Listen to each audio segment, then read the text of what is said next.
वालेकुम, मेरा नाम रोशान दियामरी है। इस वक्त मैं मौजूद हूँ इस्लामाबाद के एक एहतजाज में। कश्मोर के एक सिविल सोसाइटी की तरफ से एहतजाज रिकॉर्ड किया जा रहा है, जिसमें एक बड़ी तादाद में यहाँ पर लोग शरीक हैं। और इस एहतजाज में यहाँ पर मौलाना अब्दुल गफूर हैदरी साहब भी आए हुए हैं। आप पहले तो ये बताइए कि कश्मोर से आपकी जमात भी इलेक्शन लड़ रही है, और इस तमाम तर सूरत हाल में आप क्या समझते हो, कश्मोर की इस तमाम तर सूरत हाल का कौन रिस्पॉन्सिबल है और आपका जमात का क्या रोल होगा? देखिए, हम तो मुसलसल रोल अदा कर रहे हैं। मैंने यहाँ भी बात की कि हमने 13 दिन पूरे सिंध में अमन जलसे किए और इसी तरह बड़े बड़े जलसे भी किए। अभी हाल ही में हैदराबाद में बहुत बड़ा जलसा था, मिलियन मार्च था, उसमें भी हमने ये मसाइल उठाए। मगर सवाल ये है कि जो इक़्तिदार में बैठे लोग हैं वो डाकुओं की सरपरस्ती करते हैं। मैं समझता हूँ क्यों कि अगर हुकूमत चाहे तो चंद डाकू हुकूमत के लिए कुछ भी नहीं है। और अभी मैं कह रहा था कि 2 अरब से ज़्यादा रुपए डाकुओं की गिरफ्तारी के लिए मुख्तस होते हैं सालाना बजट में, लेकिन उसके बावजूद डाकू गिरफ्तार नहीं होते। वो पैसे कहाँ जाते हैं, कहाँ लगते हैं? तो ये सारा ड्रामा बाजी है। और मैं समझता हूँ कि अगर हुकूमत मुखलिस हो, हमने जॉइंट ऑपरेशन की बात की थी लेकिन हुकूमत सिंध ने इनकार किया, तो मैं समझता हूँ कि इसकी तमाम तर जिम्मेदारी जो है वो हुकूमत सिंध पर आयद होगी।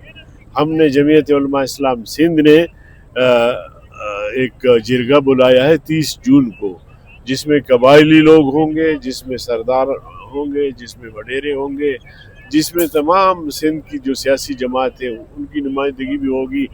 उसमें भी हम इस बात पे विचार करेंगे कि अमन कैसे आए इस इलाके में। फिर 17 जुलाई को हमने एक लॉन्ग मार्च रखा है और ये लॉन्ग मार्च का रुख वज़ीर आला हाउस की तरफ होगा। तो ये सब कुछ हम कर रहे हैं अपने तौर पे, लेकिन ये है कि जहाँ इनकी गिरफ्तारी, डाकुओं की गिरफ्तारी, पकड़ धकड़ या उनके खिलाफ ऑपरेशन, ये हुकूमत का काम है। हम सियासी कारकुन हैं, आइन के दायरे में रहते हुए, पुरअमन रहते हुए हम एहतजाज कर रहे होते हैं। और इससे मैं बिल्कुल हमेशा बाखबर रहा हूँ। सालों से कौमी असम्बली में भी मैंने ये बात की है, सेनेट में भी ये मसला उठाया है, और आज भी मैं उठाना चाह रहा था, लेकिन आज बजट पर बहस थी तो उसमें इसकी गुंजाइश नहीं थी।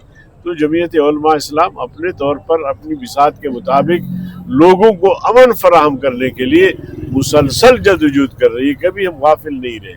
अब इंतहाई अफसोस की बात यह है कि ख़वातीन को भी अगवा किया जा रहा होता है, बच्चों को भी अगवा किया जा रहा होता है, बूढ़ों को भी, लोगों को कत्ल किया जा रहा है अगर कोई तावान नहीं देता। अभी भी बता रहे थे कि 2 बच्चे 2-2 साल के, वो भी डाकुओं की तहवील में है। तो इससे ज़्यादा शर्मनाक, इससे ज़्यादा अफसोसनाक कोई बात हो सकती है? अब हुकूमत सिंध कहाँ है, विफाकी इदारे कहाँ हैं, रेंजर्स कहाँ हैं?